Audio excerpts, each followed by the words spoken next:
Good afternoon, everyone, and welcome to the Lynn Cancer Institute updates. What you need to know in 2022.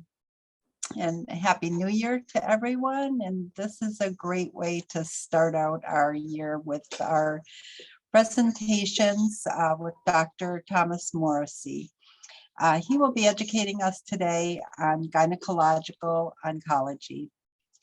At the Lynn Cancer Institute, we really believe that education, prevention, screening, early detection, a variety of treatment options, the expertise of our staff, and our latest technology will truly save lives. In the interest of time, Dr. Morrissey's bio was sent to you by email. We invite you to please take notes, and if you have a question, please put it in the chat box or the Q&A box, because Dr. Morrissey will not be able to see you during the presentation. And at the conclusion, there will be plenty of time for him to respond to your questions. Now, we're very happy to welcome you and very proud to introduce Dr. Thomas Morrissey. Thank you, Dr. Morrissey. All right, well, thanks very much, Jen. Again, my privilege to be here. I had a good program last year and lots of good questions. So again, I'll try to take some time to kind of go over the three most common gynecologic cancers and kind of what people need to know about them, what they can do to reduce their risk and help screen for them, and talk about some of the treatments that we have available again here at Lynn Cancer Institute. In terms of the three most common cancers, we'll talk about ovarian cancer first. Ovarian cancer is in terms of in the United States, the scope of the problem, there's about 21,000 cases in the United States per year. And the problem with ovarian cancer is that we usually catch it at an advanced stage, where it's very difficult to treat, very difficult to cure. Again, most ovarian cancers tend to happen in people in their 50s and 60s. And there are some risk factors which we'll talk about, and we'll talk about kind of what we're trying to do to screen for ovarian cancer, but also the reasons why we're not able to pick it up very early in lots of situations.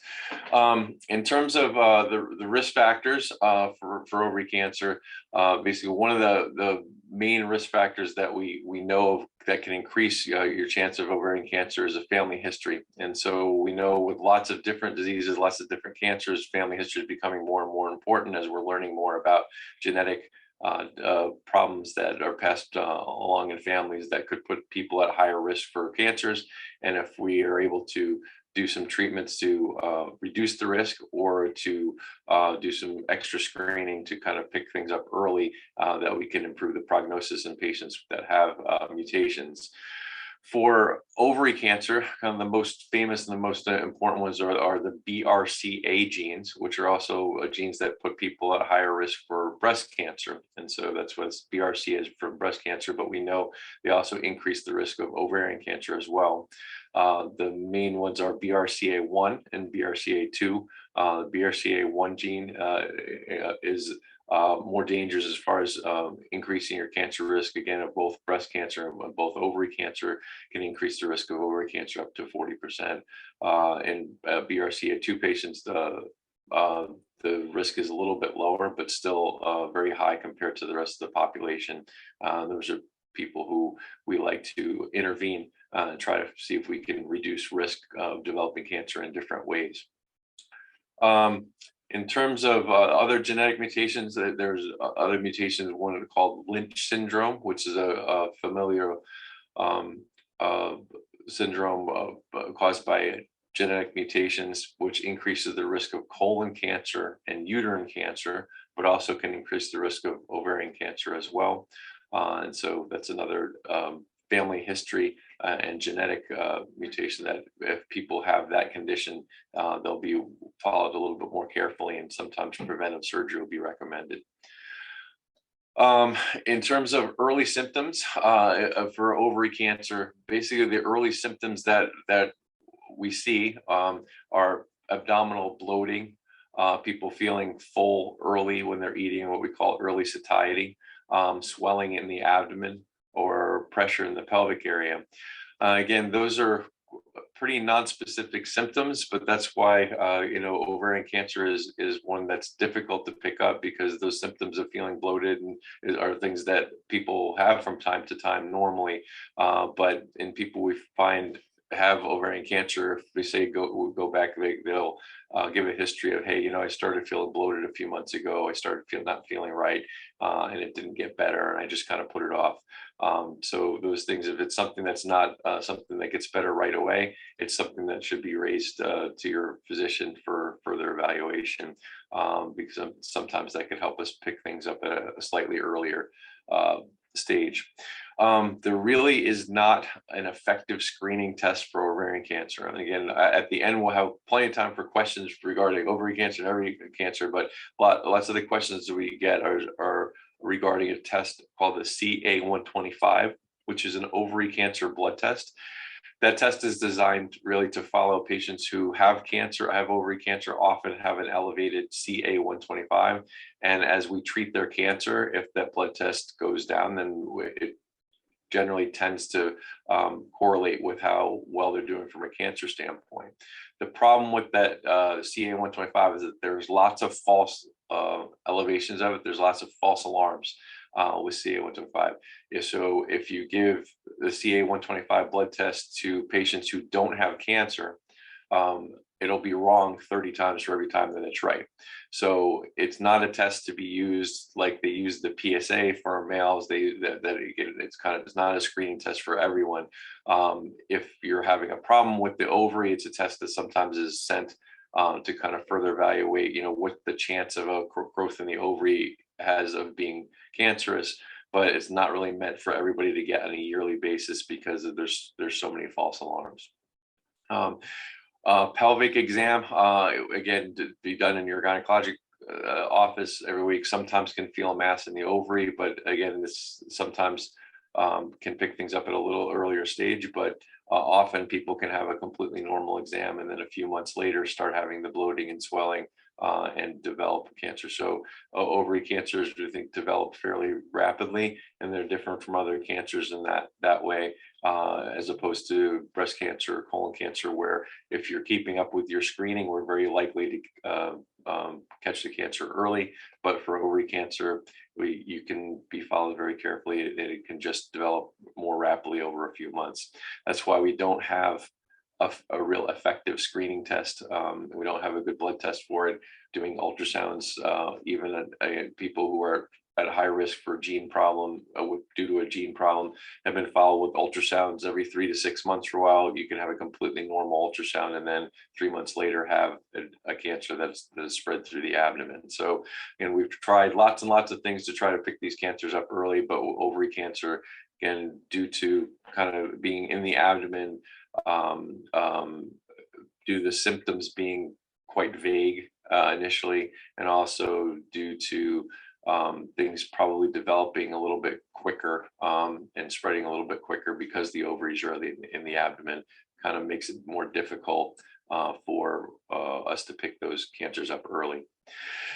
If someone, again, has symptoms or is seen by the gynecologist, they find a mass in the ovary, and the mass in the ovary is suspicious for cancer.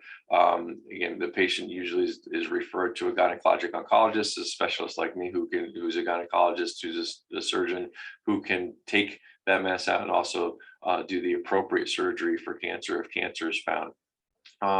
The state-of-the-art surgical treatment really hasn't changed much initially. The best treatment for ovary cancer, if we can, is to do a surgery to remove the ovary and remove the tumor, but also as part of the surgery, we would do a complete hysterectomy, would do lymph node biopsies if appropriate to see if there's any cancer spread, to take a look throughout the rest of the abdomen, the intestines, and the liver and the spleen, and all those areas, and make sure that everything is completely clean, that there's no sign of any spread, because one of the most important things as far as prognosis is if we can do surgery to remove everything that's visibly wrong as the initial treatment, the patients have the best chance of cure of ovary cancer, the best chance of control of that cancer for as long as possible. In certain situations, again, often with ovary cancer, we catch it after it's spread. If it's spread to the point where it's affecting the lungs or affecting the abdomen with lots of fluid or lots of areas that are unable to be removed with surgery initially, sometimes we use chemotherapy first to try to shrink those areas to allow us to go in after a few months to do surgery to remove everything that's visibly wrong. But the preference is whenever possible, we would initially try to do surgery and remove all the tumor that's visibly wrong, and then follow that treatment with chemotherapy. Generally a combination of two medicines. One's called Taxol and one's called carboplatin. Those are the standard medicines that have been used for many, many years. And like any chemotherapy, have side effects related to that. But as far as chemotherapies go, they're on the milder side as far as side effects. They don't tend to make people very sick to their stomach. People tend to be able to do most of the normal activities during those treatments, but they can cause side effects like hair loss, which is temporary, can cause some issues with tingling or numbness in the hands and feet, and some other things. So, but those are medicines that we're very good at using, very good at titrating the doses on, and they're the most effective medications for ovarian cancer. In terms of other treatments, there have been some newer ideas as far as surgical treatment for ovary cancer, which have been developed more over the last few years. There is a treatment called HIPEC, which is heated intraperitoneal chemotherapy, which is done during surgery. So during an operation, while the patient's abdomen is open, a fluid solution with chemotherapy, and it can be given because ovarian cancer again tries to spread through the abdomen in that cavity with tiny spots and sometimes microscopic spots. And it's thought if we can give a dose of chemotherapy that directly washes those areas, that it can increase the success rates. There have been varied success with that procedure. It has been shown that it probably is effective, especially in patients like we talked about before, if they have so much cancer to begin with that they can't have an operation to start, that we need to do chemotherapy to shrink their tumors enough so that we can then go in later and remove the tumors. If patients need to have that treatment done, it's found to be helpful to try to do that intraperitoneal chemotherapy treatment during their surgery to remove all the tumor. That strategy of doing the intraoperative chemotherapy has been attempted in patients who are having surgery for ovary cancer that have come back later, and studies have not shown so much of success in that situation. A study that came out this past year in 2021 in patients that were having another surgery for ovary cancer that's come back after they had chemotherapy in their first surgery, to do the intraperitoneal chemotherapy did not show that it was beneficial. But there's still people trying. We're still trying to figure out, is there a way that can help people? And there's ongoing trials going on. In terms of new research that's gone on the last couple of years, in terms of the treatment, the biggest thing is the use of other medications. So we used to give chemotherapy, 6 cycles of Taxol and carboplatin chemotherapy, and after that, we would just watch and hope that the cancer didn't come back. We have newer medicines now. Some are called PARP inhibitors, P-A-R-P inhibitors, which are specifically targeted for patients who have issues with DNA repair and genetic problems like BRCA1 and BRCA2. So the defects that those mutations cause for patients, we have a medicine that specifically attacks cells that have that problem, and it can slow and reduce the risk of ovarian cancer coming back in those patients who have a genetic mutation or whose tumors have a genetic mutation. So those are used. You can use a medicine called Avastin, which inhibits the cells being able to make blood vessels as tumors grow. And that can be used as a medicine to try to delay ovary cancer coming back or prevent it from coming back. And so those are medicines that have been approved over the last year or two, which is kind of a newer thing that we can do. So we're getting better at treating ovary cancer and delaying it from coming back, but it still is something that is difficult to treat, and we're working more and more on. As far as new research, again, we're trying to figure out what the best combination of those other medicines to kind of delay things coming back are. And also there's some newer treatments that are attacking new problems with the cells, including some research trials available at Miami Cancer Institute, part of Baptist, and partner with Lynn Cancer Institute. When I see patients who have problems with ovary cancer that's come back who may be candidates for this trial, we try to see if they're eligible for those trials.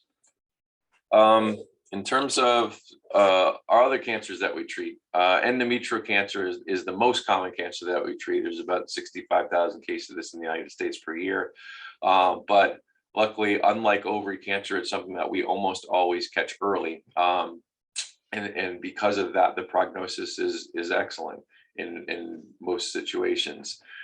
The risk factors for endometrial cancer have to do with patients with increased estrogen and increased weight can cause increased estrogen over the lifetime, which can cause precancerous changes of the uterus, which can eventually turn cancerous in some situations. Diabetes is a risk factor for endometrial cancer as well. But obesity is definitely the main one. In terms of risk factors, other than that, there are some genetic mutations that we talked about before, the Lynch syndrome genetic mutation, which is a familial colon cancer and endometrial cancer syndrome, puts patients at higher risk for that. So if they're known to have a gene problem with the Lynch syndrome genes, there's a high risk of getting endometrial cancer, and we generally recommend preventative surgery to do a hysterectomy before the cancer has a chance to develop, usually after age 40 or 35. As far as the early symptoms for endometrial cancer is basically postmenopausal bleeding. Most of the time, these cancers occur in patients' 50s and 60s, and when they're menopausal, so there normally isn't any bleeding going on. So if someone hasn't had any bleeding whatsoever for a few years, but then all of a sudden has even just a little spot, it's a cause for us to investigate things further, usually including doing an exam, making sure that patients are up to date on their pap smear, make sure their cervix is okay, and then also doing an ultrasound of the uterus to see if there's an issue with the lining of the uterus. And if there is, or there's concern that there's continued bleeding going on, we can do a biopsy of the lining of the uterus called an endometrial biopsy, and that can be done in the office. And that's the way most of these cancers are found if we're evaluating things for a bleeding issue, and we find that there's a cancerous change on the biopsy. If we do find an endometrial cancer, the best treatment for it is to do surgery, is to do a hysterectomy. That is a surgery that almost always can be done laparoscopically. I do this procedures laparoscopically with what's called the robotic surgical assistant. So we can hold 4 instruments at once and are almost always able to do those surgeries laparoscopically, where patients are able to go home the same day. The treatment includes removing the uterus, the cervix, the tubes, and the ovaries. And then depending on how aggressive the cancer cells are or how large the tumor in the uterus is, we may need to do some lymph node biopsies from the lymph node near the uterus and the ovaries to make sure that the cancer hasn't spread. Again, that's a surgery it's done under general anesthesia, but it's usually a same-day surgery where people can go home the same day. Then the recovery is generally pretty quick. They can start walking around right away. They can go up and down the stairs. They can eat. They can shower all the day of the surgery. You just can't do any heavy lifting or any sit-ups for a few weeks just to avoid having a hernia. But most of the time, people are back up to pretty much full speed in just a few days, other than the lifting or straining the abdomen for a few weeks. After we do the surgery, again, the most likely, if the cancer is caught at an early stage where it's a small cancer and it's well behaved, then usually the surgery is all that patients need, and it's curative. If this cancer cells look a little bit more on the aggressive side, or they have gone deep into the wall of the uterus, or there's a sign of spread to the lymph nodes or areas outside the uterus, then we sometimes need to do other treatments. Sometimes this could be a few quick radiation treatments with a device that's placed in the vagina for a few minutes, and it's an outpatient procedure in and out. Sometimes it's a little bit more involved with 6 weeks of daily radiation treatments. And if the cancer has spread far from the uterus or is an aggressive type, sometimes we need to use chemotherapy, kind of a similar chemotherapy we use for taking care of ovary cancer. But usually the bleeding is an early sign. Usually these cancers are caught early, and often the surgical treatment or the surgery and just a small amount of radiation treatment provides cure for these cancers. And so the prognosis is much, much better than for ovarian cancer. As far as new research in 2022 or 2021, there have been new medications for the treatment of endometrial cancer that's come back, which again is a fairly rare situation, since most of these cancers are cured because they're caught early and cured with surgery and they're well behaved. But some cancers which we unfortunately didn't catch early, or a more aggressive type, there have been some newer medications. There's a medication called lenvatinib and pembrolizumab, which are two new medications that are kind of affect the blood vessels of the tumors, and also affect the immunological response. They've been shown to work as well as, or even better than chemotherapy for these types of tumors. And so there's promising new medications that are helpful to treat endometrial cancer even when we don't catch it early. And the third very common cancer that we have, and kind of to end with that, is cervical cancer. January is Cervical Cancer Awareness Month, and again, the cervical cancer is a problem in the United States that hopefully is becoming less and less. And the reason why is that this is a very preventable and very treatable cancer, especially if we catch it very early. But we're increasingly able to prevent it through the use of HPV vaccines, and also by making sure everyone's up to date in their screening, so that we can catch things at a precancerous stage where it's very easily treatable, and we can avoid people going on to develop cancer. In the United States, about 14,000 cases of cervical cancer still per year, which is still far too many. But again, we're able to catch these early, and if it's caught at an early stage, even if cancer is developed, it's still something that's very treatable and very curable. Risk factors for this, we know a lot about cervical cancer and how people develop it. HPV infection. HPV is a virus that's very common. About 85% of people in the United States will be exposed to HPV virus at some point in their lifetime. Anyone who's ever had any sort of sexual contact it is very likely to have been exposed to HPV. We know that patients need to have been exposed to HPV to go and develop cancer. Most people who have HPV don't have cancer, but we know that if you've been exposed to HPV, you're at risk for possibly having it cause a persistent infection and cause cancer. And so something that we need to watch to make sure that with screening tests that there are no significant precancerous changes or persistent HPV infection. And so because if there is, then we need to make sure there's no precancerous changes.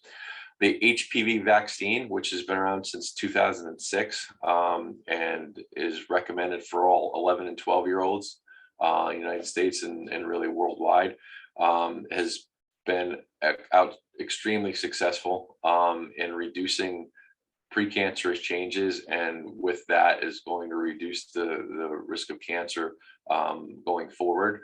Obviously, we've been doing it for 15 years. The group of kids and teenagers who have been vaccinated have had a significant decrease in the amount of precancerous changes, a significant decrease in cancer, which again is is saved a lot of money as far as screening tests, because there's many in treatment of precancerous changes, because there's less precancerous changes to treat, and also that will go on.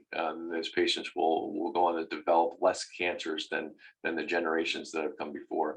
Again, the HPV vaccine is 99% protective against cervical cancer and severe precancerous changes of the cervix due to the types of the virus that are in the vaccine.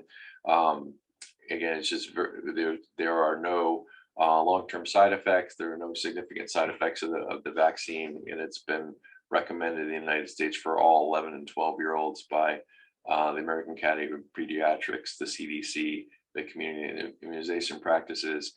The World Health Organization is actually, because the HPV vaccine is so successful, has made it a priority, and their goal is to vaccinate 80% of all teenagers by age 15 worldwide, and have done studies so that if we are able to vaccinate that proportion of the population, we may be able to eliminate cervical cancer in 30 to 40 years. Again, that would be fantastic, especially in the United States where we have access to the vaccine, that we should do at least as well. Right now, the vaccination is about 60% of people are vaccinated, and teenagers are up to date, and we really need to improve that to 80% or more to really make a full impact. But there's been significant success with multiple studies this year, both in Europe and the United States, showing the significant decrease in the amount of abnormal pap smears, the amount of treatments that people need for precancerous changes, and again, even an elimination of any cancers in a cohort that received the vaccine in Sweden. So it's very, very effective, and I highly recommend that everyone make sure that their children and grandchildren are up to date in that vaccination. As far as cervical cancer in people, who are, the vaccine's really meant for patients who are between 11 and 26. Older than that doesn't work as well.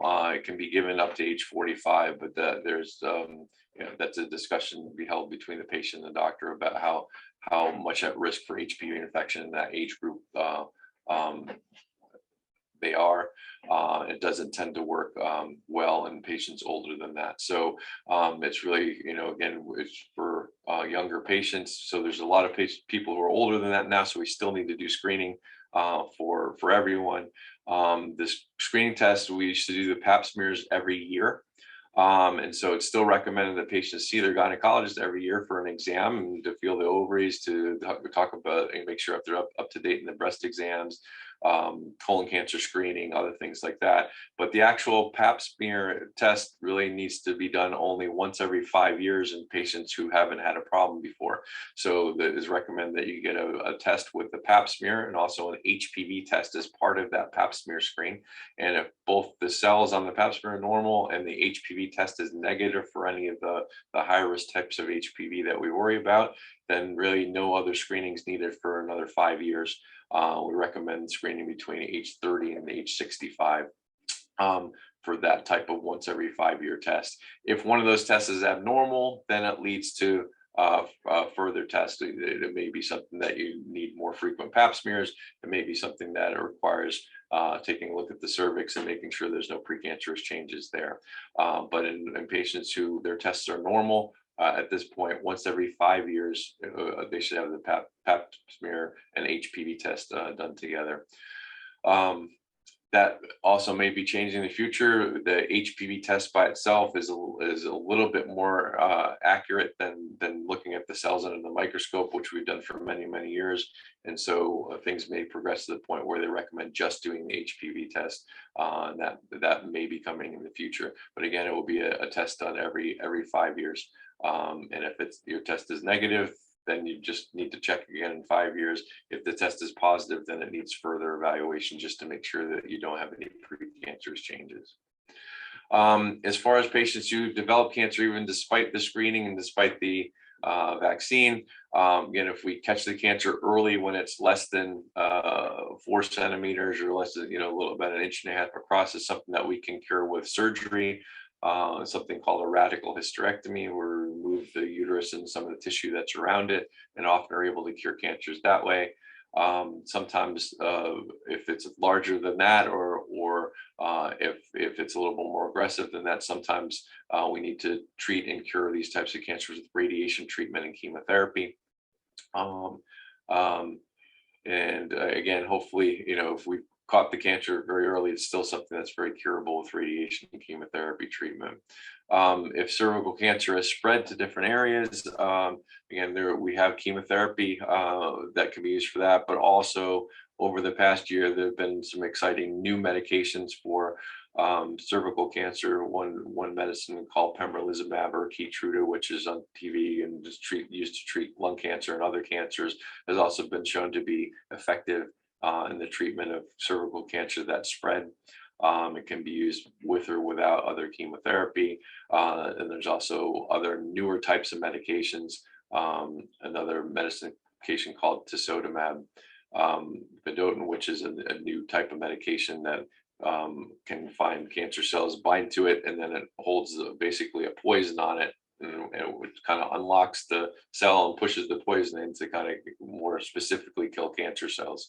So, which is an exciting technology, and that's been shown and approved for the use in cervical cancer. So these are exciting times as far as developing new medicines on things, but with cervical cancer, you would hope not to have to use medicines like that if we can prevent most cancers, or if not prevent them, catch them at a very early stage where we can cure them with surgery, so that chemotherapy is not needed at all for them.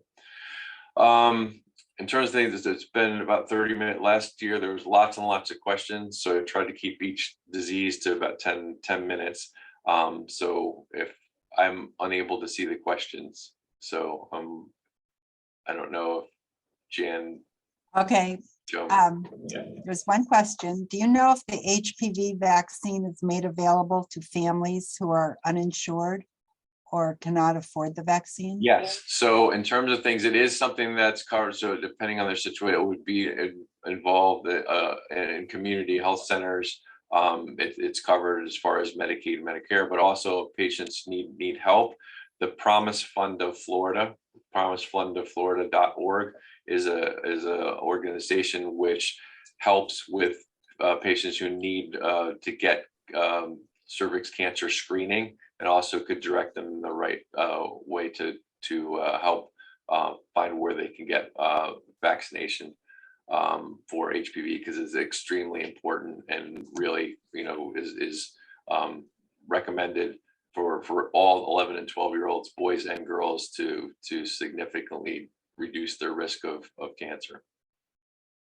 Okay. Are there any other questions? I think Dr. Morrissey covered everything in detail. So any questions? It says someone raised their hand, but I don't know. Oh, let me see. Oh, here's something. Are there any negative effects of having a pap smear / HPV test less than 5 years?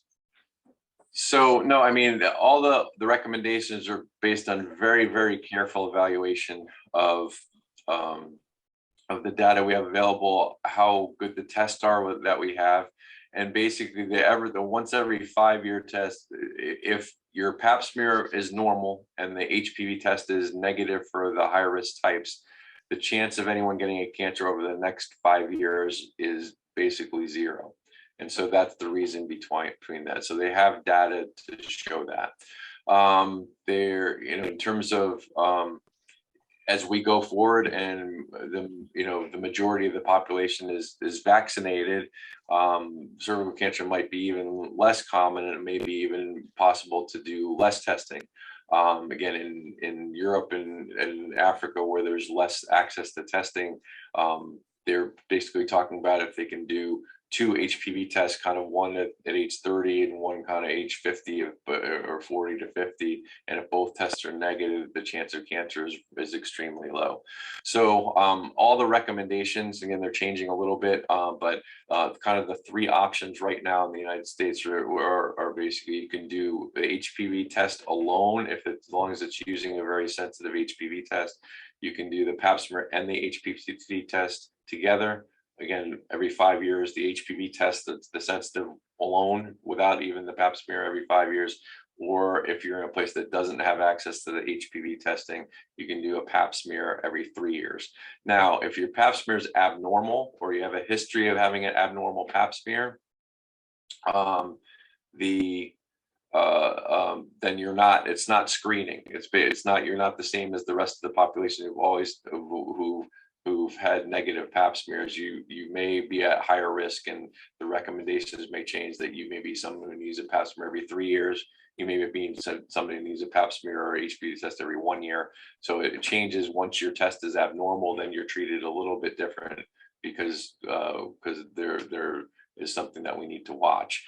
But someone who's had an all normal test their entire life, right now the recommendation is to do every 5 years, and really the pap smear and the HPV test together is what's used in most areas in the United States now. Is it okay? One other question: is it possible to do HPV testing by blood test? No. So HPV is not a blood test. But HPV is either as a swab in the vagina, but they're also working on newer, like I said, in Africa and Europe, they've worked on tests where a patient can take basically a Q-tip themselves and self-test and do the swab that way. And there was also a report even out last year that they can actually do HPV test on a menstrual pad, that you can just test it from that. So again, there's just, in terms of kind of making it easier for people to be tested, that's important. But really, again, even though the pap smears and the cervical cancer screening may need to be done less often than once a year, it's still important to go see the gynecologist to make sure there's other problems, sexually transmitted disease screening, making sure people are up to date in their breast cancer screening, breast exams, making sure up to date in our rectal exams and colorectal cancer screening. Menopausal patients, we need to talk about, bone health and osteoporosis and diet and management of menopause symptoms, things like that. So there's lots of other reasons that the annual gynecology visit is still very important. And then at that time, the gynecologist say, hey, you know what, you're due for a pap smear. It's been 5 years. They can look and make sure that you're up to date for that. But actually, you don't have to have the swab sent every year. Okay. And then there's another question in the chat box. I don't know if you see that or not. Yeah, I'm trying to pop up. You have carcinosarcoma. Right. So it's a more specific question, but in terms of there's a specific type of more aggressive uterine cancer called carcinosarcoma, which is a more aggressive type of endometrial cancer that's a little bit different. And usually the treatment for that includes doing surgery, and then it's followed with radiation and chemotherapy. But in terms of the details of what we recommend, there's a lot too that depends on the patient, depends on the stage of things, what's involved and what's not, how far the cancer is spread, other problems that the patient may have. So whether the doing both radiation and chemotherapy or in what order really depends on the particular patient. We have to take a lot of things into consideration. So, but for that type of cancer, often those two different treatments, the radiation and chemotherapy, in addition to surgery, are often used. Okay. And then there's a comment. Thank you, Dr. Morrissey, for clarifying about preventive screening tests for ovarian cancer. Right. And then one more question in the Q&A. Not sure if this was asked already, but at what age should a woman stop having annual gynecological exams? Should they ever stop? Right. So this is something that's being debated now. Again, with the the screening recommendations are from age 30 to 65. Before age 30, we start pap smears at age 21 and do pap smears every 3 years during the 20s. But from 30 to 65, there have been there's questions over whether people need annual exams after age 65 if their pap smears and things have been normal.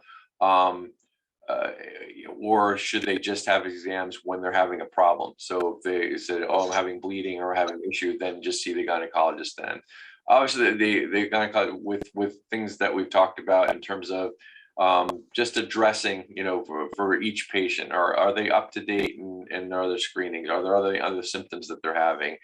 People that are over 65, are they having issues with bladder prolapse or rectal prolapse or other issues that we can pick up on the pelvic exam? Some patients over 60 are at risk for if they have new partners, new infections that they need to be screened for. And again, there's patients who are over 65 who have a history of having precancerous changes of the cervix or vagina, who are patients that we continue to watch.